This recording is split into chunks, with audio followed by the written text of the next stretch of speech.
What are we? What makes us what we are? And what we're going to be? I think it's that right there. It's grit.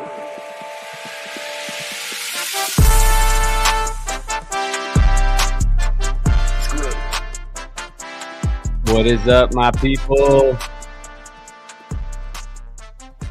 We made a quick turnaround. We are back with a quick bonus episode today. We don't want to take too much of your time on the previous episode. If you're listening here, we know you're a real one.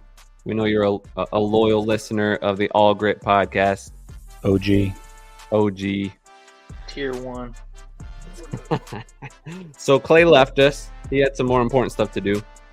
He don't even know we're filming this, so shout out to Clay.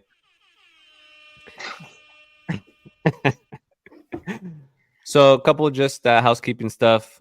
For those of you that don't know, huge announcement. We are on Apple Podcasts now for you Apple users. Really awesome that, week by week, we just keep getting better, keep learning how to do this. So listen to us now on Apple Podcasts if that's your preferred method. Much props to you for getting that together, man. That took a lot of time, so appreciate that. Appreciate y'all. So, a couple of topics we want to discuss. Let's hit him with the sponsor, bro. That's why we had to do this pod. All right. The sponsor. Let me help you out for that. We want to make sure that that this happens. Looking for a personal trainer? Looking That's to right. transform your body this winter? Check out this week's sponsor, Iron Sanctuary in Flint, Michigan, on Instagram and Facebook. You can find Dewante at Dewante_Gym Life Media, all one word.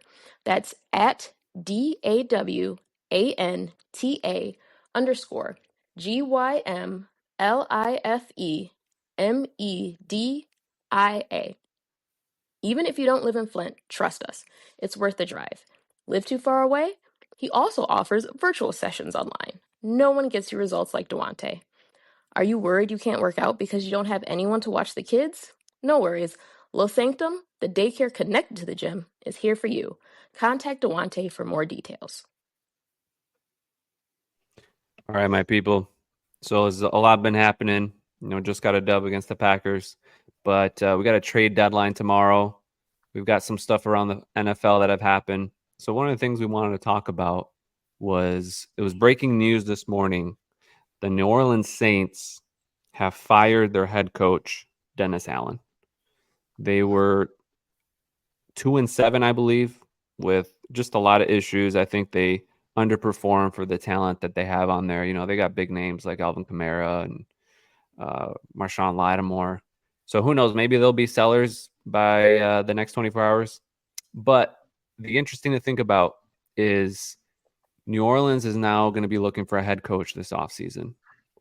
And who are people from their organization that have worked there before and that they trust and that are names on the head coaching market now? One of the biggest names is Aaron Glenn. So is it possible? What do you guys think? Blacks, Caleb, pitch in. Do you think that we could lose our defensive coordinator, Aaron Glenn, this offseason?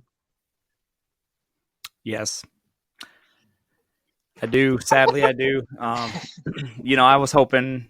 Actually, I kind of have a love-hate relationship with Aaron Glenn. I hated him for the first 2-3 years as a coach. He was just very slow with his development. Maybe it's because he didn't have the personnel, but now he does have the personnel, and now it's that love. It's like he really is doing some stuff with guys that because of the injuries. I mean, we're still winning. He's a great coach. So yeah, I think he's got a big spot in his heart for Louisiana and New Orleans. So I think there's a good chance now that the coach is fired that they might lure him back because he's a hot ticket. What do you think, Dave? Yeah, I agree. I mean, even after his first year when overall wasn't even that great of a defense, his name was kind of popping up, and now he's kind of on that Ben Johnson tier just about where he's a hot name. He's having a lot of success. Head coaches are hot commodity. I mean, every year half the league dumps their coach, and So yeah, I mean, with his ties down there, definitely a possibility. Hate to think about it, but definitely it was a good point Caleb brought up earlier. He could possibly be a good fit down there. Yeah, I think he would be a great fit. And we were just talking about this earlier, fellas, that when you compare Ben Johnson and Aaron Glenn, who would you rather have as your coach? And I think we all agreed, but I want to hear your line of reasoning of why you think you would prefer one or the other. We'll start with Caleb. Well, I was just going to steal what Plax actually mentioned about it, so I'll let him have it because I agree 100% with him. So go ahead, buddy. Yeah, I mean Ben Johnson, he's probably number one on the list as far as candidates. And obviously we cannot say any more positive things about Ben Johnson. And hopefully, if he leaves, hope he has success as long as it's in AFC and nowhere near Detroit. But it would make me nervous I'd hate to see him go and kind of be like the next Mike McDaniel. He was like an absolute genius coordinator. Mm-hmm. And he's won some games in Miami and they showed some promise, but it's just not really working out. Now I'd hate to see Ben Johnson jump ship and have it really not working out. I wish we could just give him like $30 million a year and just keep him in Detroit forever, but obviously probably not realistic. Yeah, we briefly talked about that. We said Dan Campbell would gladly get paid $28 million and let Ben Johnson get paid $30 million a year if it meant keeping him, tongue in cheek. But honestly, as good as Ben Johnson is as an offensive coordinator, he doesn't seem like the leader of men like Dan Campbell and like Aaron Glenn. Aaron Glenn, if you watched any episode of HBO Hard Knocks with the Lions, you can see Aaron Glenn. They didn't show but maybe 1 second of Ben Johnson. Doesn't mean that he's not a good coach, but when it comes to that leader of men that you're looking for in a Dan Campbell, that you're looking for in a who else? Who else is a leader of men when it comes to a coach? Jeez. Oh, my bad. Do we have the only coach in the world that is a leader of men? I can't think of. I mean, Andy Reid's not a leader of men. Bill Belichick's not a leader of men. But we're getting to that point where they respect you because you played the game, and they respect Aaron Glenn because he played the game.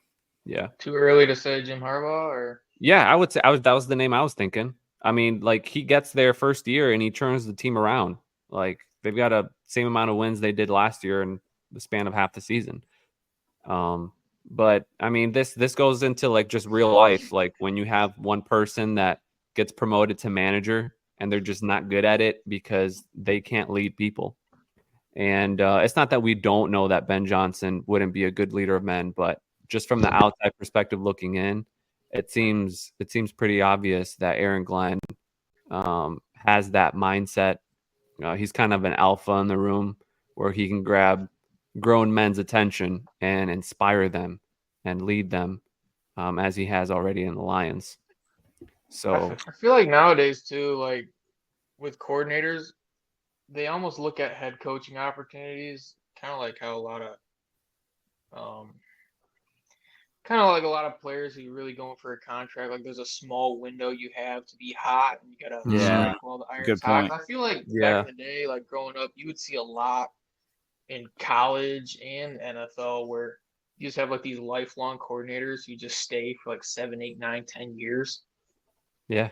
But with the what have you done for me lately attitude, a lot, like how many times have we seen they go hire the next hot coordinator, like what's his name, Chicago a few years ago, and then they only give you 1 or 2 years. Yeah. You get 1 or 2 years maybe, and if you're not just blowing it out of the water, you're out of there. Yeah, right. And I think Ben Johnson is smart with that. I mean, the last 2 to 3 years, he's had teams wanting him, and he's literally said to our media, "It's not the right fit. I'm only going to go to a team that is the right fit for me." He's made it abundantly clear his family loves it here in Detroit. He's getting, I think he's one of the highest paid offensive coordinator, if not the highest coordinator in the league. Yeah. And if they keep giving him bonuses and tips, why would you leave? Why would you uproot your wife, your kids, and leave for a job that Like if he goes to Oakland, if he goes to New York Giants, if he goes to the Jets, you're on a string. You have 2 to 3 years or you're fired again. There's no pressure here. Ben Johnson can literally, all the pressure goes to Campbell. He sits there comfortable and he makes millions and they live comfortably. And you never know. He could be an old school Hart where he's not all about that job. He's not all about that. And he's proven that for the past 3 years. Imagine if he would have just went and sorry to cut you off. No, go ahead. I was just saying, like, imagine if he'd have went and just jumped and went to Charlotte. If he went to Charlotte, Carolina, how bad he'd be fired. Suck? He'd be fired this year, bro. Nothing you can do, no matter how great of a coach, if you don't have the leader, if you don't have the ownership or the players, you're just not going to win. And he knows that. He knows he's got a golden ticket. He's sitting on a golden goose named Jared Goff, and he knows that. Because if he was down there with 3'2" Bryce Young, he'd be getting fired. So I want to bring up a question here. So if Aaron Glenn this fall, or next, what do they call it? Next winter, off season, February, March. If he goes down to New Orleans, how would you guys feel about a new defensive coordinator? Now, I know that all of us who are down, Lions fans and Slappies, we know that who's our linebackers coach right now? You mentioned him, Adrian? Kelvin Shepard, Coach So, Shep. yeah, he's like an easy step up, and he could take control. I would love that, and it might happen, and I'd be happy with that. But you got Robert Saleh that just got traded to, or he just picked up a job in the Packers. He's only signed there for this year. If they end up leaving him, I loved Robert Saleh in San Francisco in that defense. That dude was a leader of men, and he ran his defense. To me, that would be my goal. Sign him, leave Shep where he's at. He's already a leader of men in the linebacker, and our linebackers are killing it. So that's my goal. If we only get Shep, I'm fine with it, but that's my goal. I would love to get Saleh on the defense if Aaron Glenn leaves. I agree. I think Robert Saleh you'd probably have a lot of teams after him this offseason for that defensive coordinator role. He's an X's and O's guys, which, is perfect for a coordinator role. But honestly, I think if I put money on it and guessed right now, I think he is Green Bay's coordinator next year. There's been some rumblings in Green Bay, complaints about their coordinator and how he's on the hot seat. And, Robert Saleh's in the building. He's buddies and best friends with Matt LaFleur. It seems very likely that he stays in-house and takes that role. But, it'd be awesome to bring him home. He's from Dearborn. I think he coached at, was it Western or Central? He might have been at one of those universities in his past. No, I think he was at Central before. I don't know, bro, but if you're right about that, the Packers just got better. If he's going to take a D coordinator, then it's almost worth it just to steal him to come over here so he's not a Packers coach, because that dude will have them boys running like San Francisco did a couple years ago, and that's scary. Yeah. When he got fired, that was one of my first things. Like, man, who's going to pick him up? It's not like he just went from being a great coach to sucking. Right. It's hard to win in New York, and it's hard to be a head coach. Sometimes you're better fit as a coordinator. Yeah. And when I seen Green Bay pick him up, I was like, dang it. Yeah. Hopefully he was sitting over there last night thinking, like, man, I sure would like to be on the Lions team. But I think that's a great point. I mean, the longer he's there, the relationship he has, it'd be easy to see him stick around in Green Bay. Yeah. But I'm sure Campbell and them will find the right fit if that's the case. If we got to replace Aaron Glenn, but they'll probably go in-house. I mean, the only other time we've seen a coordinator, who was the 3 years ago that he fired, the OC, that was just terrible. Oh yeah, he was the head coach of the Chargers. Yep. I can see his face right kill now. Me. Yeah, but anyways, when they fired him, they went in-house with Ben Johnson. Yep. So that's the only sample we have of what this, our leadership does with Brad Holmes and Dan Campbell. I'm guessing they probably go in-house. They're developing someone. So it'll be somebody that fits the mold. That's for sure. Yeah. And it'd be cool to have Calvin Shepard promoted to that role. You want to switch gears? Yeah, let's do it. I'm All still right. looking for that coach's name. It's driving me nuts. All right. So question for you guys. The trade market's hot right now. We got 24 hours or less than 24 hours. The Lions just opened 2 roster spots. And, looking at the players they took down, they took a defensive lineman and a linebacker back to the practice squad. So they have 2 openings. Back to the practice squad. It's Demo Anthony Lynn. Anthony Demo. Lynn. Oh, yeah, that was the coordinator. Yep. So, it makes me nervous the more minutes that go by and we don't have a trade happen. I feel like it should have happened today already. It's less It than makes me 24 nervous. hours from now, bro. It's 7:00 on a Monday. We're I down know. to I just like they've been saying about it since yesterday, and it's like, oh, it could be tonight or tomorrow, and it should have happened by now. So, if a move doesn't happen by 4 p.m. tonight, the Lions don't do anything. What is your reaction? What do you think is the reaction by Lions fans? I would have to imagine that.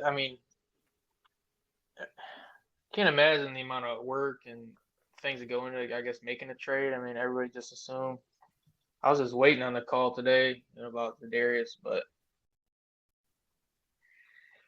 I know it's like the later we get into it, I'm starting to get a little nervous. And one thing I forgot to mention on the main pod was we didn't have 1 sack yesterday on Green Bay still. I mean, the defense played good. No sacks. Yeah. 0. No pressure in a lot of cases. It was really a lot of just Green Bay just screwing themselves. But I do like, they made a couple spots available. We got to get somebody. And then like Darius Smith, he posted that week 10 thing or whatever in a Honolulu blue suit. Yeah. You know what I'm saying? So it's come on, make it happen. But like you said before, you can make it. It can go through, and then everything's pending a physical. So who knows what the logistics are on that? Maybe it's already a done deal, but there's medical. I'm ready to hear something. Yeah. Well, I agree with everything you said. Here's my thought on it. If we don't, let me start with this. If we sign Zadarius Smith and or the Water Boy, I don't care who it is, but if we sign anybody, Bobby Boucher, I would take him in a heartbeat. If we sign anybody by tomorrow at 4, this is what we're going to be doing. Pour it up. Okay. Yeah. Celebration. That means it's Super Bowl or bust. If we don't sign anybody, by tomorrow at 4, this is what we're going to be hearing. And the whole city of Detroit will be in panic. They will be in straight panic. I can't imagine if he does. Guys, when you watched that Packers game the other night, Jordan Love had an hour and a half per drop back. It was disgusting. There was 3-4 times when it was an all-out blitz. 7 guys. All out. And not pressure. Still no sack. The only pressure was McNeil. Yeah. And maybe, those 2 guys up the middle. Reader. It's just like. Right on the interception. I just saw pressure up the middle. No pressure on the exteriors at all. So we need somebody. And Detroit, remember the fires back in 1920 in Detroit, whatever that was? Well, it's going to burn again. Oh, yeah, I remember that. It's going to burn again. And you know what? East River is going to smell like this. I mean, I just keep saying I'm such a negative thinker and a glass half empty guy, but there's gonna be a time down the stretch. One would assume that maybe the offense is just not clicking. Mm-hmm. It's gonna be down the stretch, maybe in the playoffs, or if it's still tight last few weeks and we get into just an ugly game against like Chicago or Minnesota again, and we just cannot get pressure. It could like really just could get really ugly. Dump on a perfect season. Yeah. So we gotta do something. It's like, what more can you do? Like they're bringing pressure on the, they're stunting. Yeah. They're bringing linebackers, but they also, the linebackers have done so well in coverage. They're trying to bread and butter is just letting the front 4 eat, but it is just not working right now. Yeah. I was really trying to hold out as much as I could. It's been like 3 weeks since Hutch went down. It's like, okay, let's see what we got here. Let's see what we have on the roster. And after 3 weeks, man, it's Consistently insane. like, yeah, we can win the rest of this regular season, like maybe have 2 more losses, but come playoff time, when it's the fourth quarter, you need a difference maker to stop their drive. That's where we're going to need a guy to step up, and we just don't have that guy on the roster right now, unfortunately. I wish we did. Just like that 07 Patriots team, one of the best of all time, and you end up in a game that you're not Yeah. used to, and you just can't just score 40 or point. 50. Yeah. I just feel like at some point it's gonna happen where it's gonna be Yeah. it's gonna be on the D line and make some plays.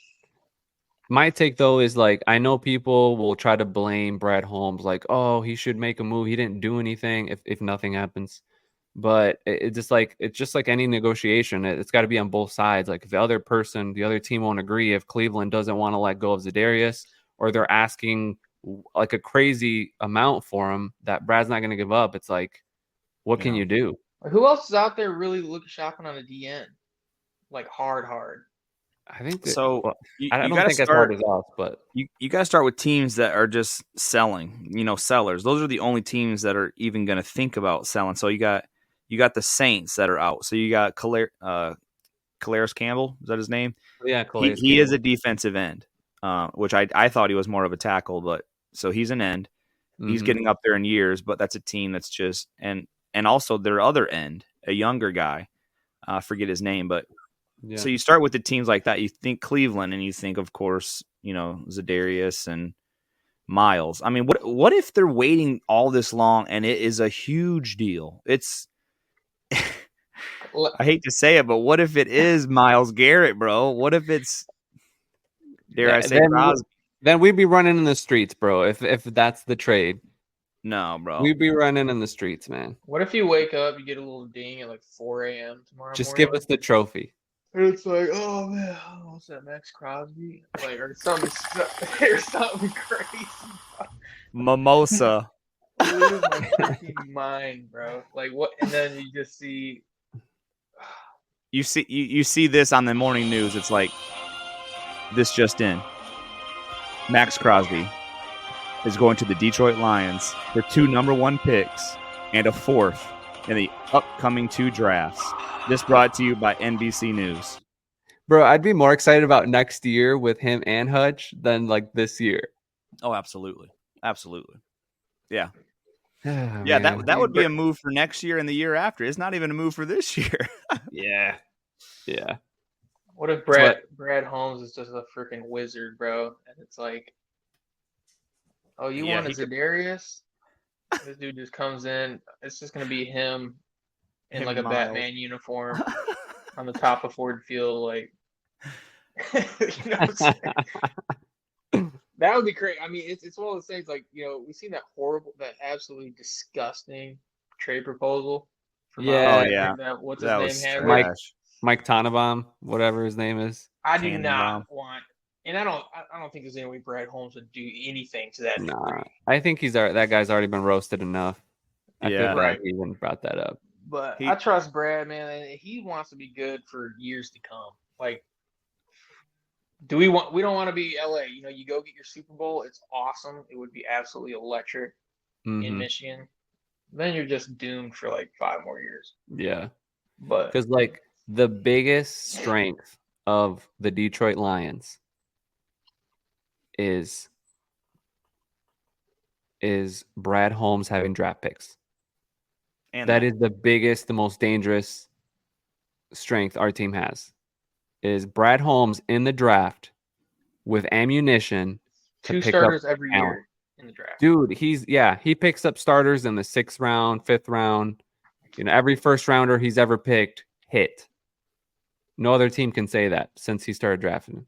So, if he doesn't make a move and the other team's asking too much draft capital, I get it. It's just going to be hard to watch the rest of the season, like with that gut, like, get the pressure, So But, what do you think? Emergency pod tomorrow before? Well, no, everyone's working. One of us just might have to come on here and do a 5-minute emergency pod if we sign someone before 4 Yeah. o'clock. Let's Might have to be you, Caleb. Let's let the fans know that for sure. I'll be on the road. I could tap in somewhere, but Nice. I'll be Maybe driving. Vildor can show up for an episode. Yeah, we'll see. We'll see where he's at. Forgot about that guy. MIA. Yeah. All right, man. Good That's stuff, all we boys. got today, I think so. What are we? We'll see what happens tomorrow. What makes us what we are? And what we're Make it Hopefully pretty we- bad. We get Let's go something for it. happen. It's that right there. I'm gonna be I wanna- FaceTiming y'all if something drops. Please do. I want to see a trade. I don't want to see Detroit burn. It's just got built back. Thank you for listening, everybody. This has been the All Grit Podcast.